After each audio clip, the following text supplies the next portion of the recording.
Ladies and gentlemen, good day, and welcome to the Ksolves India Ltd Q3 FY26 earnings conference call.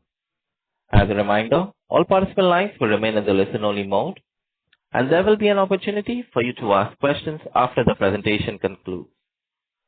Should you need assistance during the conference call, please signal the operator by pressing star, then zero on your touchtone telephone. Please note that this conference is being recorded. I will now hand the conference over to Mr. Prateek Jagtap from Ernst & Young Investor Relations for opening remarks.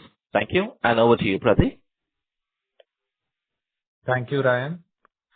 Welcome, everyone, and thanks for joining Ksolves India Ltd Q3 FY26 earnings call. The results have been mailed to you along with the investor presentation, and it is also available at www.ksolves.com. In case anyone does not have the copy of investor presentation, please do write to us and we will be happy to share it with you.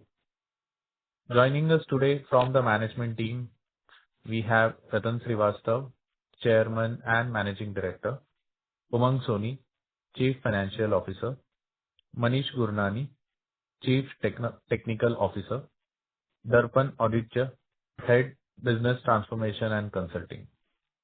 We will begin with management's remarks covering the business update and quarterly performance highlights, and then move on to the Q&A session.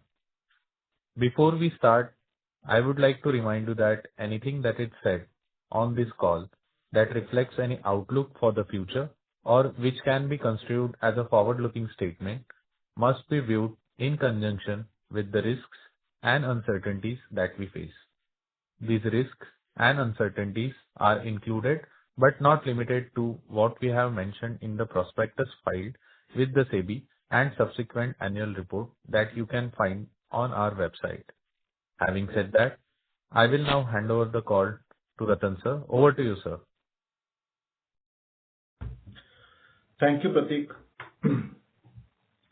Welcome and thank you everyone for joining our Q3 financial year 26 earnings call. Wish you all a happy new year. As we close the third quarter of FY26, I am pleased to say that we continue to build on the momentum stabilized in the first half of the year. We reported 6.6% Q-on-Q revenue growth and 12.2% year-on-year growth, with EBITDA margin in line as guided at 32.4%.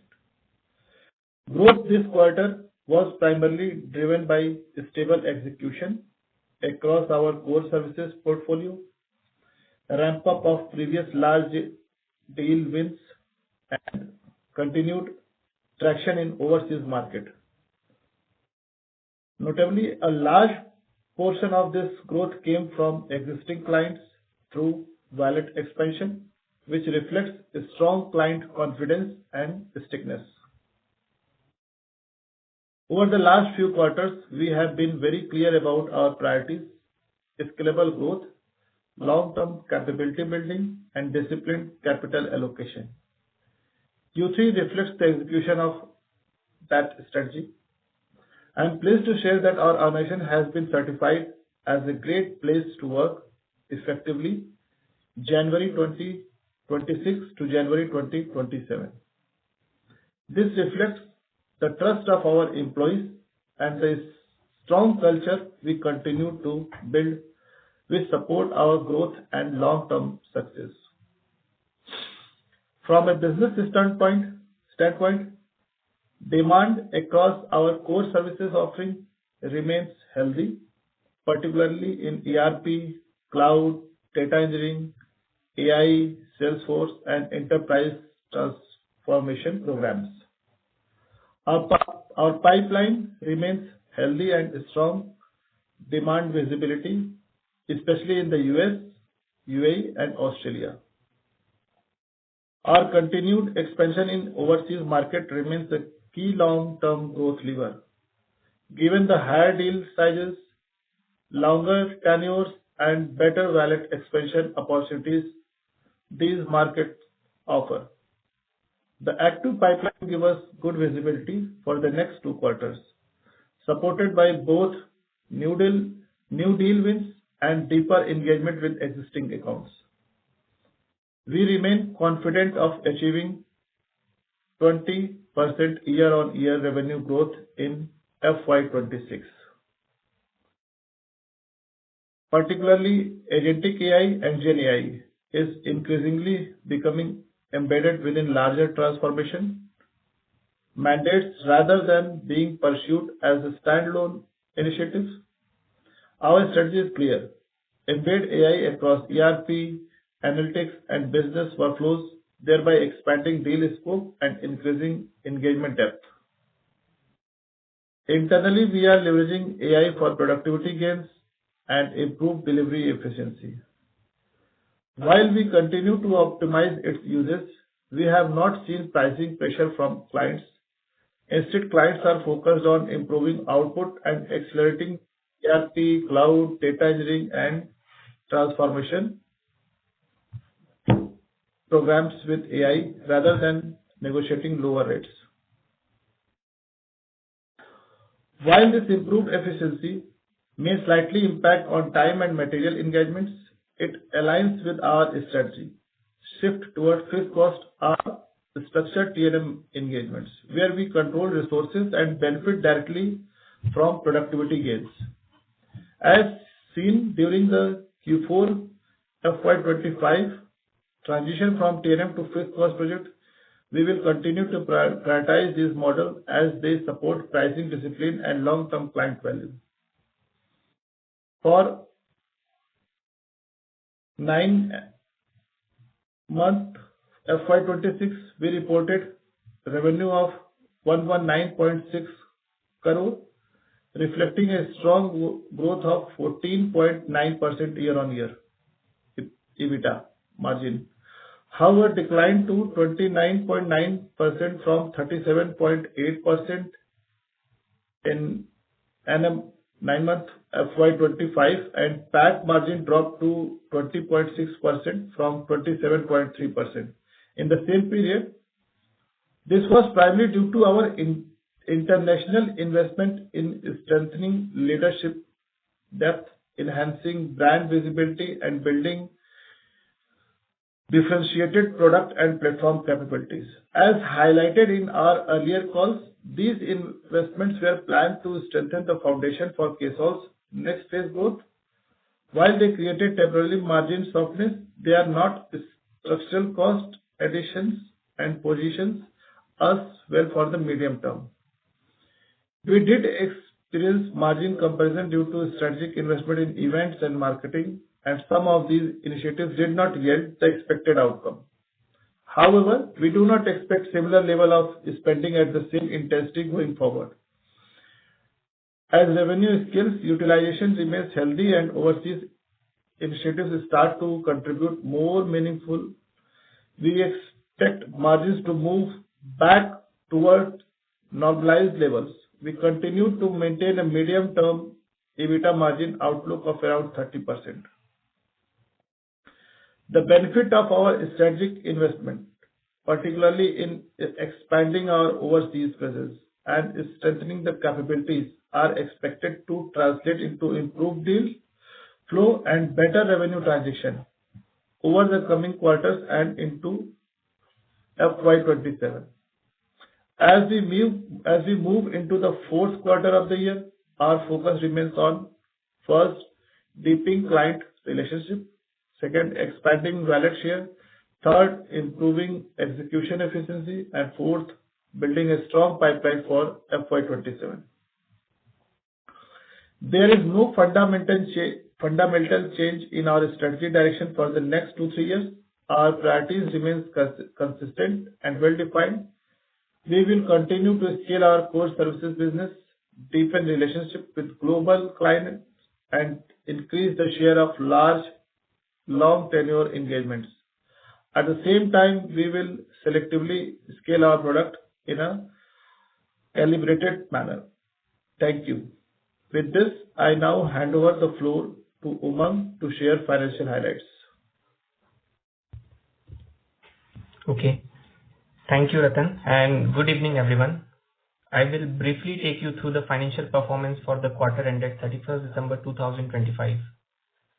So in Q3 FY26, we reported revenue of rupees 42.3 crore, representing a growth of 6.6% QOQ and 12.2% YOY.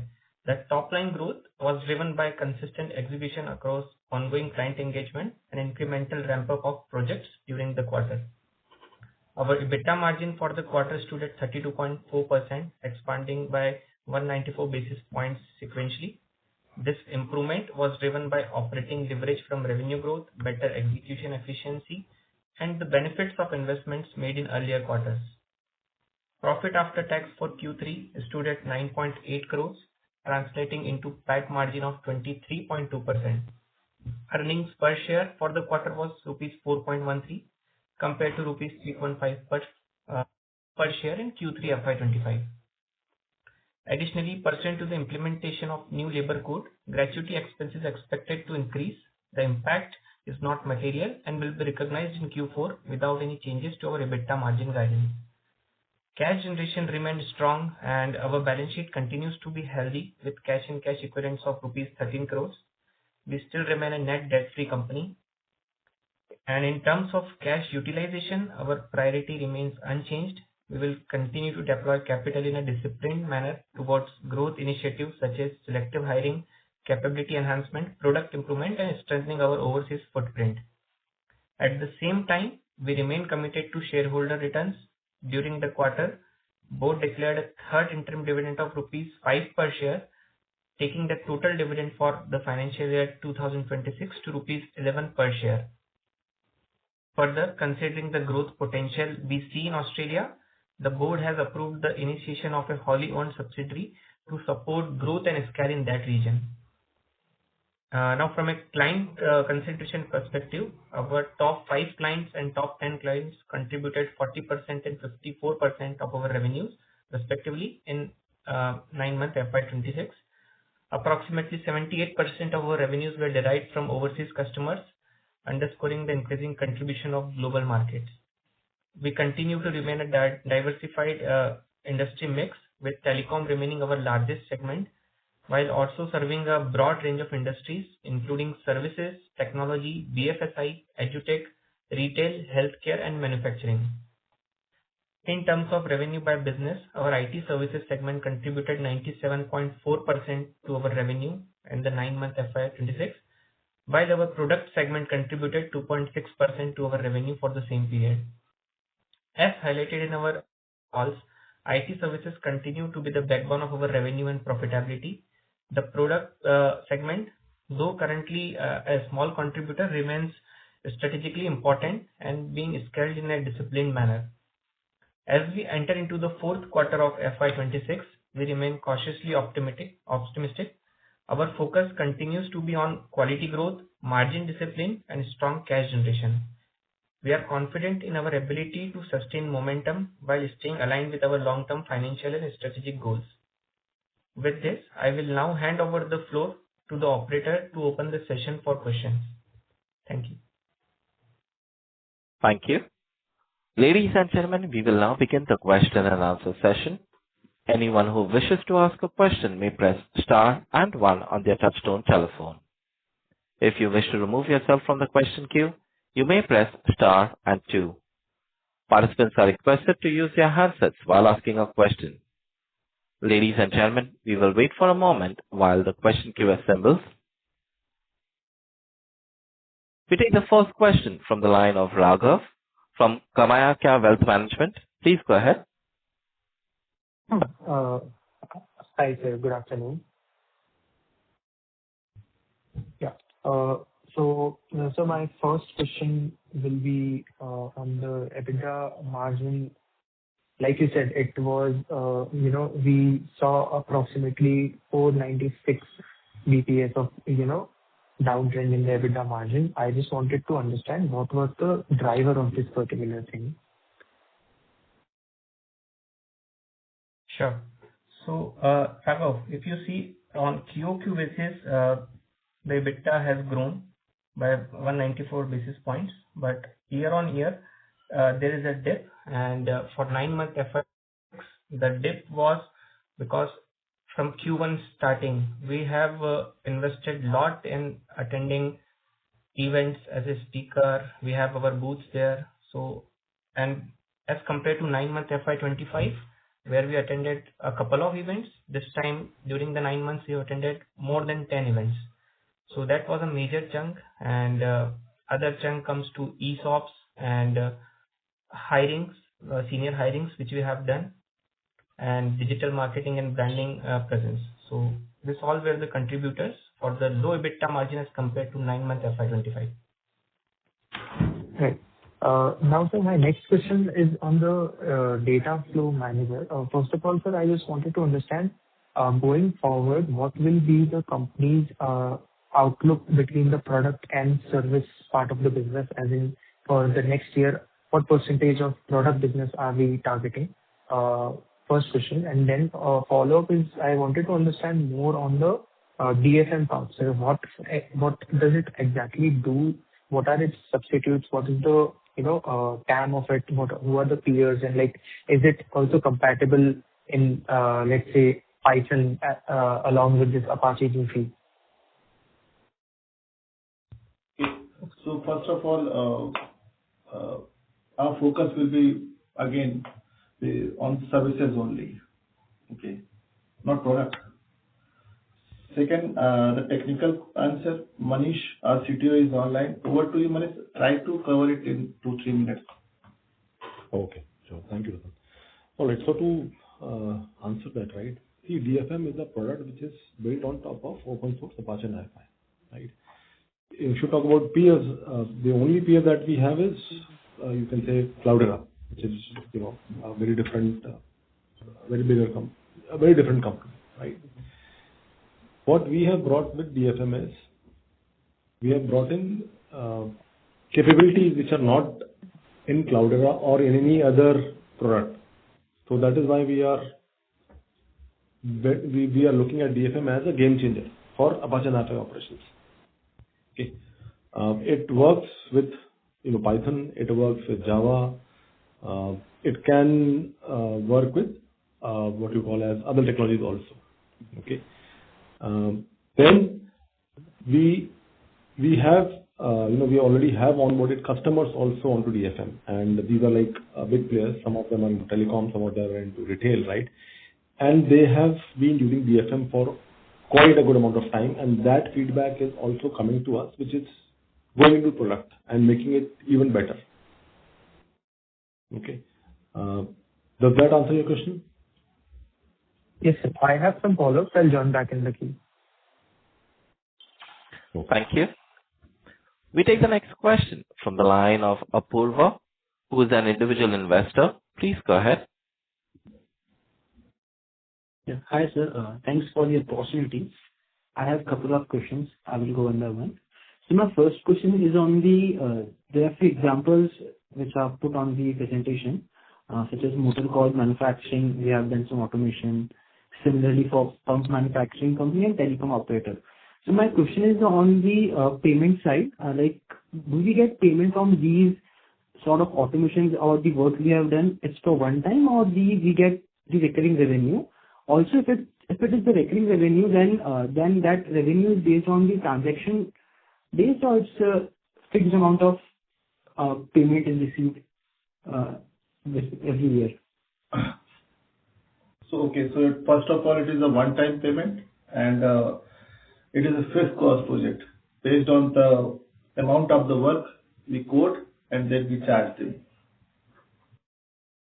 Got it. And sir, if I'm not wrong, like our 85% of revenue is recurring, right? Yes. Okay. Sir, my second question is on the DFM side. Like I remember that we got our first DFM customer, I think in Q4 last year. So just wanted to know that how many clients do we have currently for DFM? We have 2 customers onboarded. Third is taking the trial. Okay, and 3 customers are in process to sign the NDA. All these customers are multi-million or billion company. Got it, sir. Got it. Sir, I just want to know how big can this DFM can go, like, in terms of our revenue contribution, maybe a couple of years later down the line? If we will be successful, however, I was planning that I will avoid this answer. But if we will be successful, if Mm-hmm. our luck will be with us, it will be big. Mm-hmm. Okay.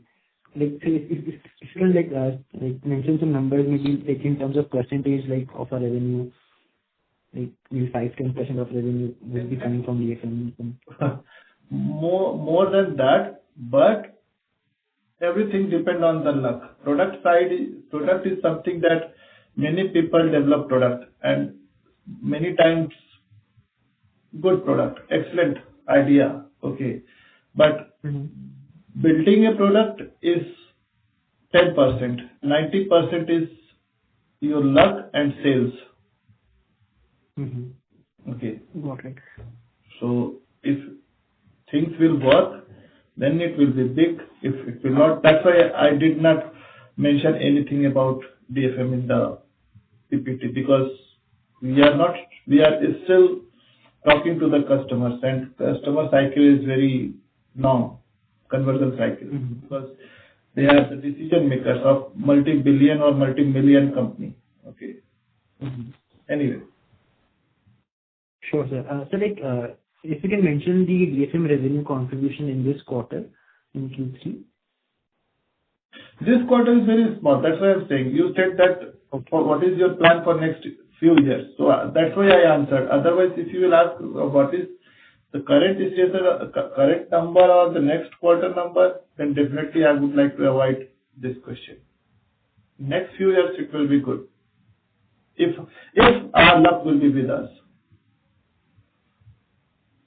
Thank you. We take the next question from the line of Ankur Kumar from Alpha Capital. Please go ahead.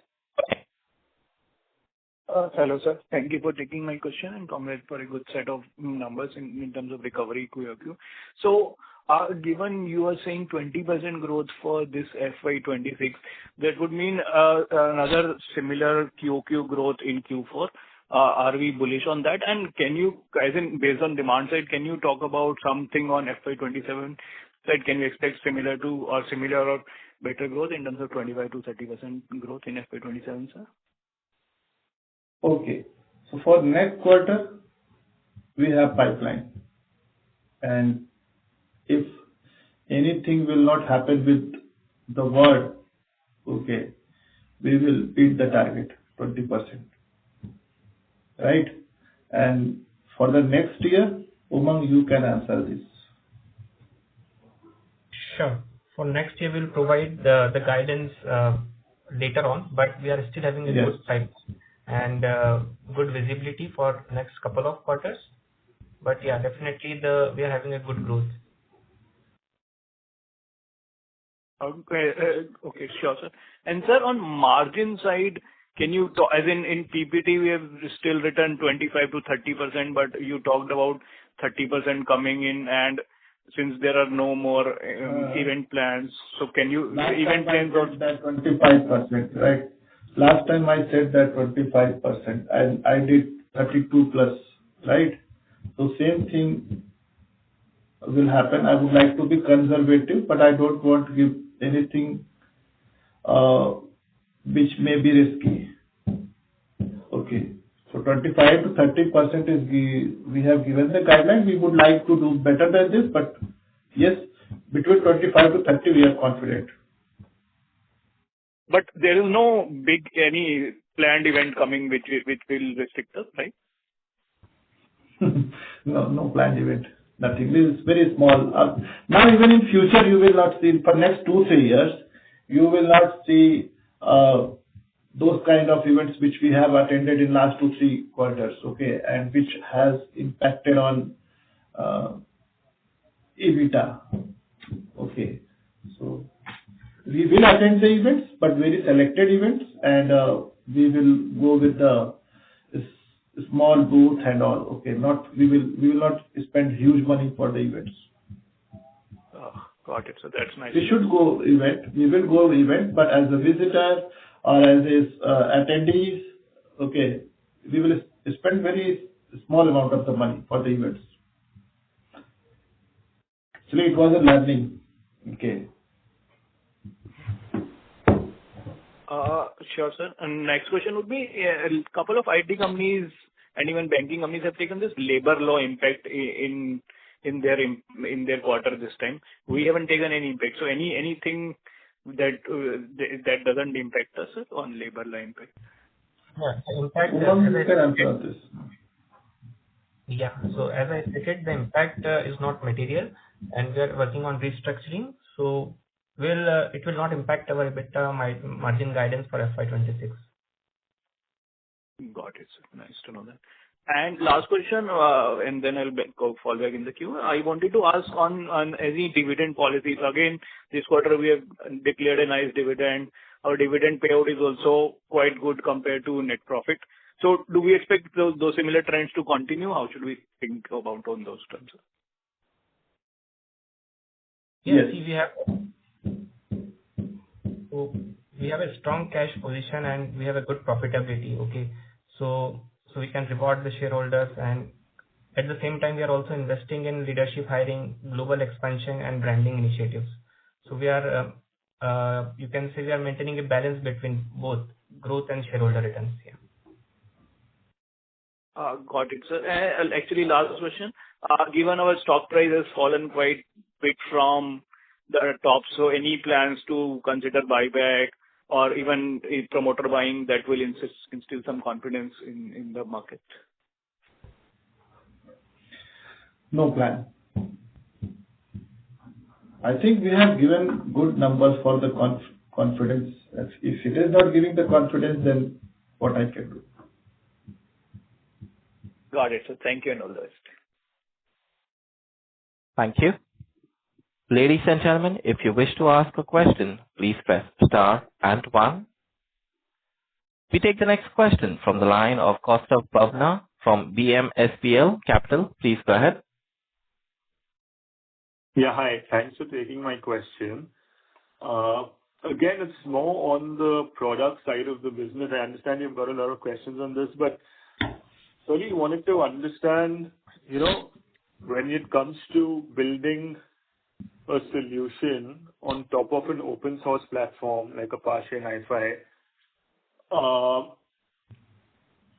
for the data flow product that we are building on top of Apache and iFi, I mean, what are the threats that could come up, risks that could come up in the way in terms of competition that could derail this growth opportunity for us? That's the first question. And the second question is, what really is the aim of the company in terms of growing this product business? I mean, is it only going to be a product business which is basically solutions on top of open source platforms? And if that's the case, then why so? Why is the company, what opportunity is the company seeing to build on top of open source platforms? What other open source platforms are there? I mean, can you sort of give us some sort of like a 5-year roadmap in terms of what this division can really build up into? Thanks. Okay. So let me answer first question. Okay. There was one threat only which I was feeling, that AI, agentic AI. Okay. It was missing in our project. Okay. We have done a very good job in our product, but I was thinking that if anyone will come up with the agentic AI solution for this problem, then it can be a problem. But today we have launched the agentic AI solution for DFM 2.0. Okay. If you will go on our website, ksolves.com, you will see there's a banner and which is inviting everyone for a webinar which we are going to organize on 2nd Feb. Manish will speak there. Okay. And Manish will give the demo of DFM 2.0 upgraded with agentic AI. First ever. Means first ever. No one has this solution with agentic AI. Okay. And then I hope that if you will be amazed. So request you that join that webinar, then you will get the idea that what we have developed and what is the future. You would be able to guess it on your own. Okay.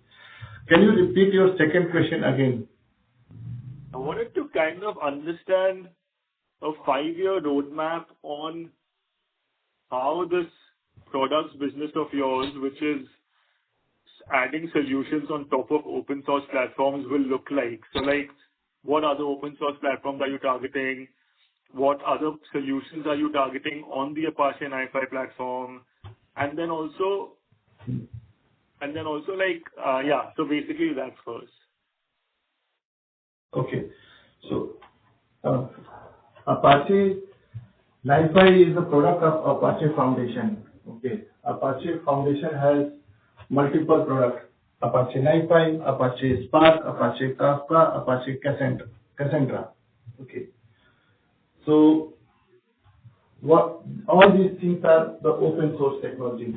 Okay. And if you want to use for your business to use these technologies as an open source, you will have to do multiple things on your own. You will have to hire a big or large DevOps team. Okay, very expensive. So I will start from the Cassandra. Cassandra is a NoSQL database. Okay, and there's a company Data Stacks. They have created a wrapper. They created a product on the top of Cassandra, and they have solved all the problems, majorly all the problems. Okay, and many business has started using services by Data Stacks who were using open source Cassandra because everything was customized based on their requirement. Same happened with the Kafka. Confluent company came into the picture. They customized the solution. They customized the Kafka open source, and they have provided. They have developed an enterprise solution. Okay, and then businesses started using enterprise solution provided by Confluent rather than open source Kafka. Okay. So same thing happened with the Apache NiFi. Okay. We have developed a solution which has solved so many problems of NiFi solutions, and we have we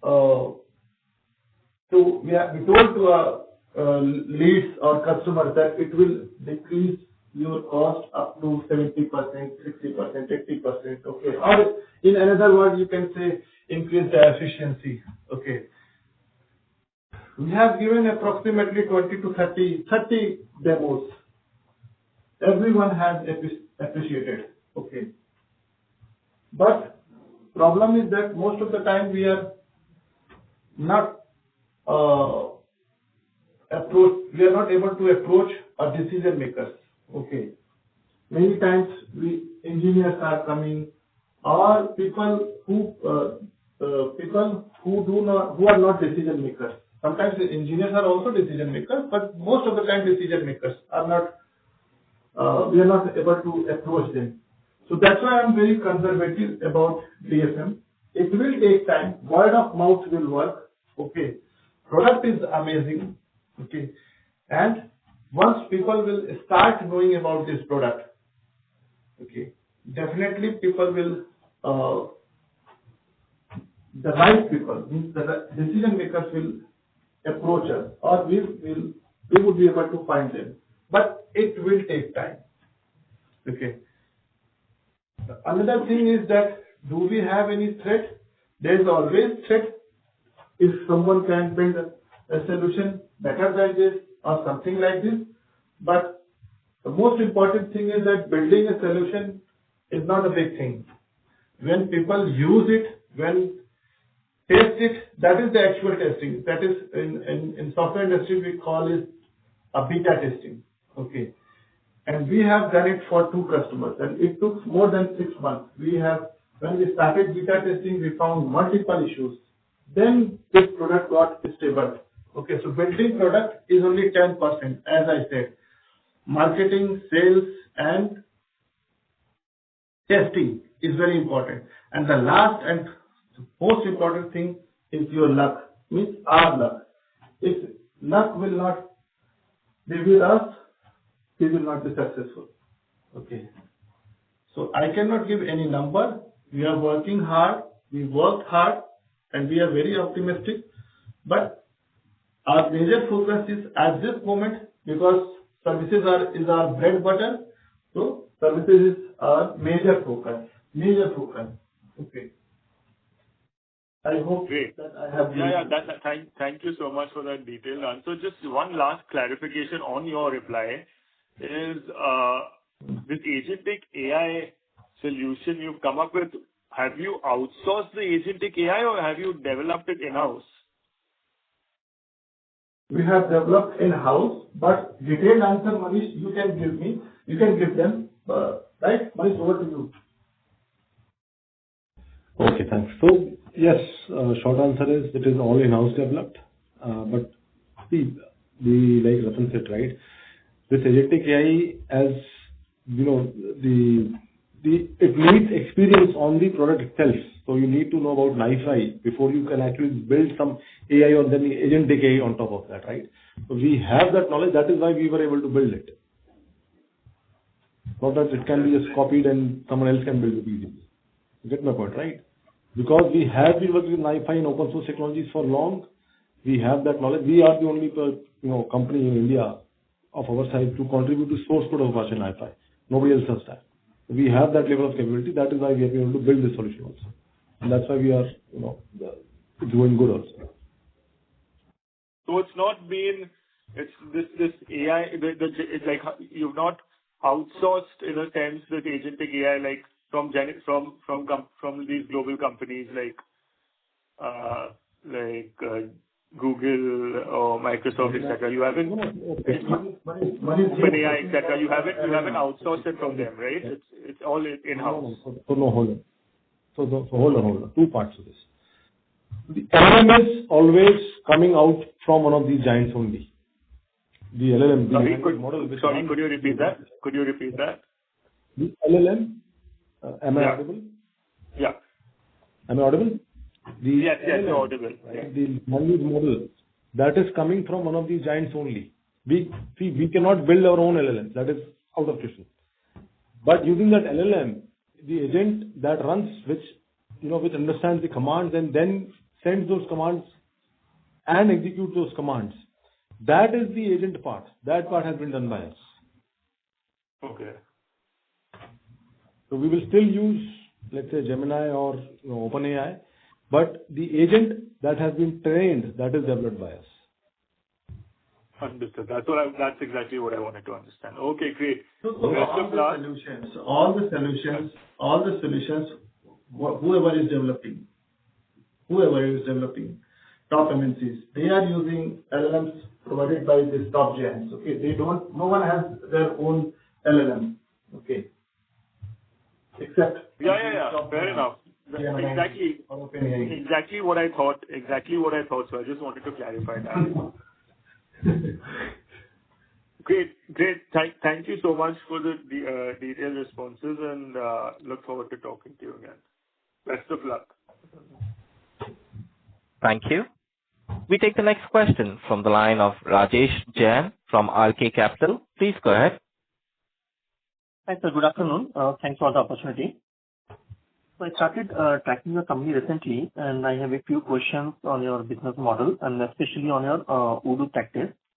So how much of the revenue from Odoo comes from India, and what is the profile of your customers in Odoo? Like what kind of turnover and all they are having, and what do you feel the long-term prospects of Odoo in India and globally? And if you can share, the recurring revenue potential from Odoo for the AMC part. Okay. So first part of this question, Umang, you answer, then the rest I will cover.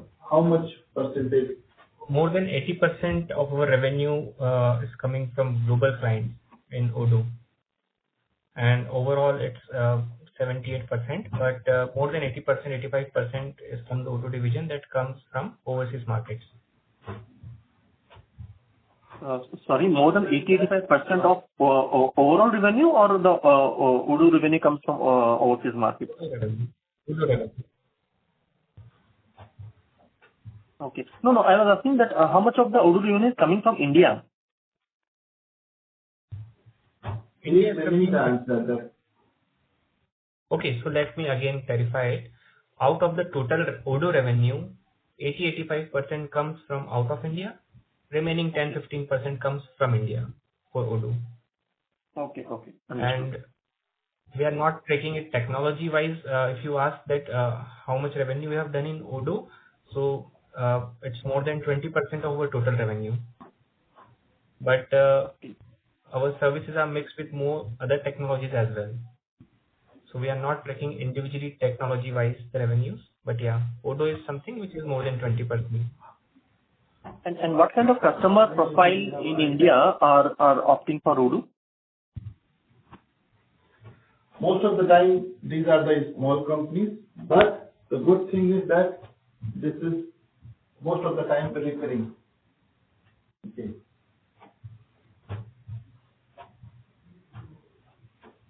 Sorry, it was not clear. Can you repeat one? Okay, so answer is that most of the time these are the small companies from the India, but good part is that they are the small, but revenue is many times recurring. Okay.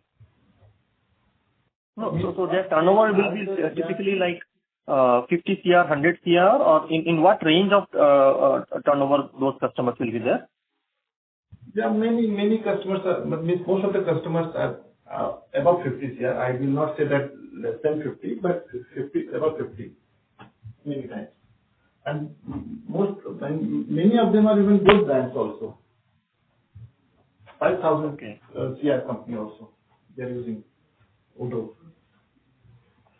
Okay. And what percentage of revenue can be recurring from Odoo? Like, so I believe the customers will be highly sticky, right?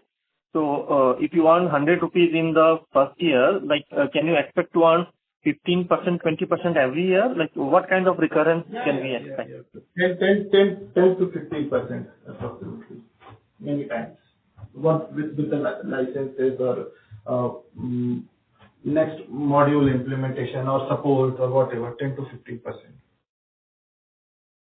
Okay. And so, apart from Odoo and overall in your business, so how are the business inquiries on the ground, and how many of the inquiries are moving to third stage, fourth stage, and fifth stage? Like, how are they advancing?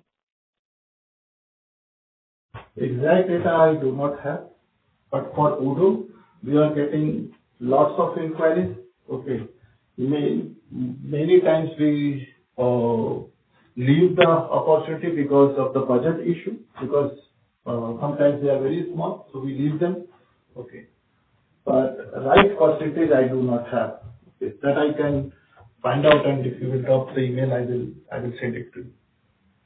Okay. No, so apart from Odoo, how are the other inquiries for your other services and products on the ground, and how many of those inquiries like for big data, suppose for big data, out of 10, 6 to 7 we convert.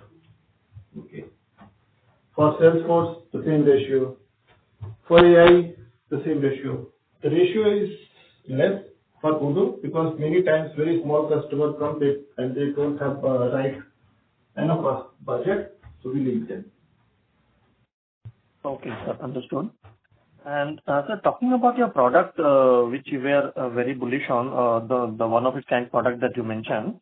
So what will be the revenue model from the product? Will it be SaaS based, or it will be one-time license, or it will be like pay per use? And will it have a compulsory maintenance fee every year? So how are you planning the revenue model? And will there be customization opportunities in the product? Okay. So first of all, I'm not bullish for next quarter. or next year.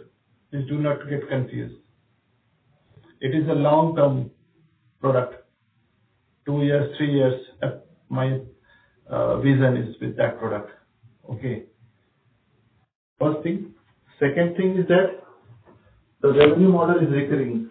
For first customer, we have charged $50,000, and that is a recurring. For second customer, we have charged approximately 10 to 20. Okay, between. I do not remember the exact number. It will be recurring. Right now, we are in early stage, so we are not charging anything for customization. But after getting enough number of customers, definitely we will charge for the customization also. And that is our plan. Thank you. We will generate revenue by selling the product, and at the same time, we will charge them for customization to increase the revenue for services. Thank you. We take the next question from the line of Raghav from Kamayaka Wealth Management. Please go ahead. Hi, sir. Thanks for the opportunity again. This is a follow-up question, sir. Sir, I just wanted to understand, you pretty much answered it, but just wanted to confirm, what is the average ticket size, like our average bill value for this DSM? Like you said, 50,000. Is it average, on an average?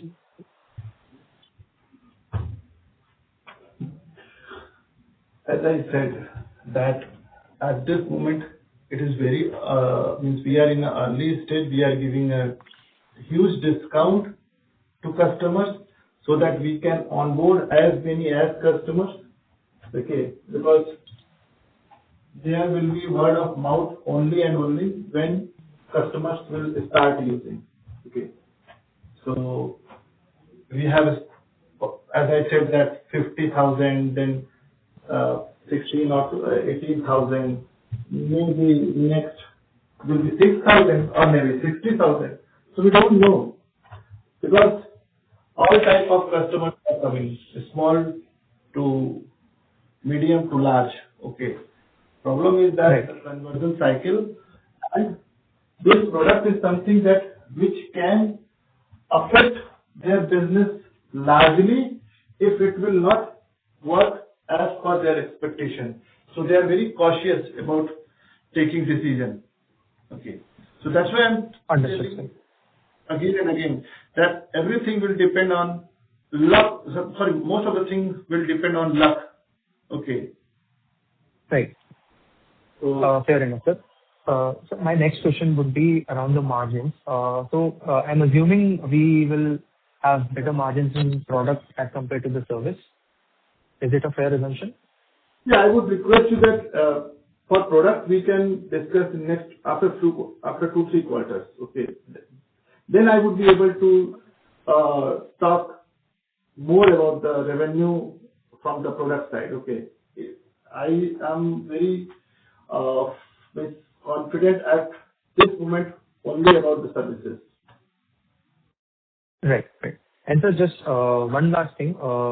Just wanted to understand the cost difference, like you said. I know it's a bit too early to, give it a standard pricing like 50,000, 12,000, 16,000. You're giving discounts because, you are in the early stage. That's completely understandable. Just wanted to understand the pricing difference that you have among your peer who is offering the same service to the clients. Is it at par? Is it a bit at a cheaper cost, or is it, much at a premium side? Manish, if I say 7 to 8 times they are costly and they have very less feature as compared to us. So is this the correct statement? I think so. Easily. Easily. So 7 to 8 times they are costlier. Much more than that. They have a very less feature. Very less feature. Right. There was some unclarity here. 7 to 8 times our peers are more costly, right? They are more expensive than us. Okay. Got it. Got it. No one has this solution. If anyone has this solution, just 10 to 15% solution. And second thing that no one has agentic AI. Right. Okay, sir. And sir, lastly, when I asked... Give me 1 second, because I talk too much about this product. I don't want to create any confusion. For product revenue, I do not have any idea for next few quarters. Okay. I would be able to speak more about the revenue and future of this DFM after 2-3 quarters. Understood, sir. All right, sir. That's all from my side. All the best, sir. Thank you. Thank you. Ladies and gentlemen, if you wish to ask a question, please press star and one.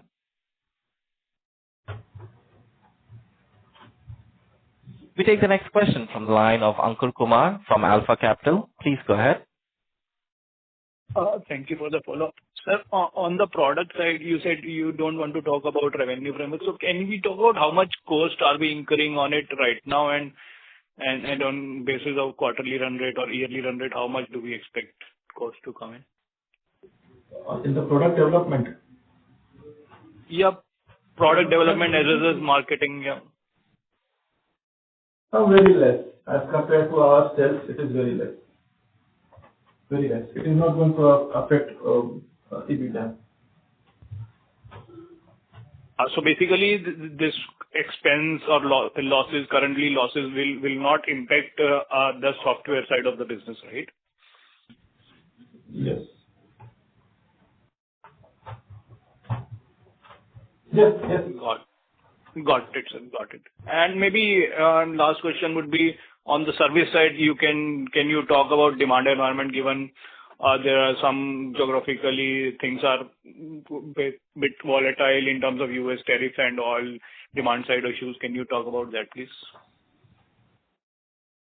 See, I am listening this question, I think, for last 7 to 8 quarters. Okay. And again, I will repeat. We are working on the niche technology. Okay. So demand is not problem for us. Problem is supply. Okay. Good resources, finding a good resources. But again, that problem we can solve in next few quarters by using AI. We are using AI, okay, for internally also. So it is helping us to increasing efficiency by not hiring too much resources.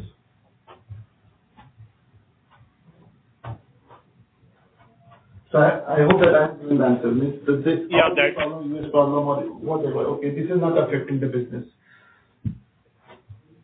Sure, sir. That's it from my side. Thank you and all the best. If we would have been in US, okay, our engineers, suppose if we would have been engineers in the US, okay, definitely. But I'm not sure, fortunately or unfortunately, we have offshore business only. Sure, sir. Thank you and all the best. Thank you. We take the next question from the line of Rajesh Jain from RK Capital. Please go ahead. Yeah, thanks for the follow-up. Sir, I just wanted to understand, so to what percentage of our customers are we able to cross-sell our services and products? Like selling Salesforce solution to an Odoo customer or vice versa, or any other service? Like, are we mining our customers for cross-selling, and how successful we are at it? Okay. Percentage exactly, maybe Umang can tell you, but it is huge. Okay. Many times customer came for Odoo, they have given us opportunity for AI. Many times customer came for Salesforce, and they have given us opportunity for Wicked. So cross-sell and upsell is very huge. Okay, but exact number, Umang, if you have one, then you can give, otherwise you can answer later on. No, as I told that earlier in my earlier answer, that it's a blend of services most customers are taking. Suppose if someone is coming for product, then they are exploring services. In services, they are coming for Salesforce. Then they are merging sometimes big data, Odoo, or maybe other technologies as well, open source. So it's a blend of everything. Many times customers start from the small. I still remember one customer who is in our top 5 right now. That customer started 3 years before with 3-4 resources, right? Or maybe 5 resources. Right now, the annual number is approximately between 25 to 28 CR with that customer. This is one example. So companies like us, they start from the small amount of the work with the good customer.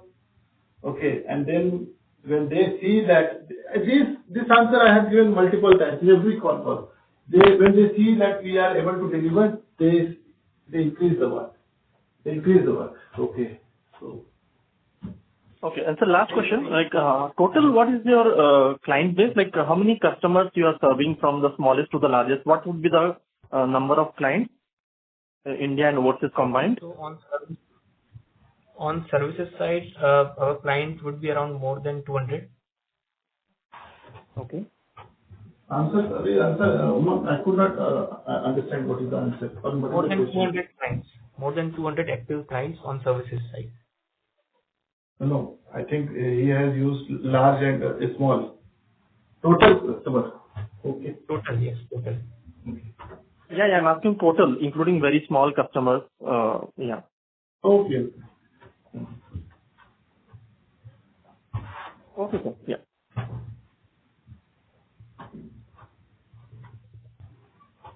The 200 is the total number, right? Or you are cross-checking?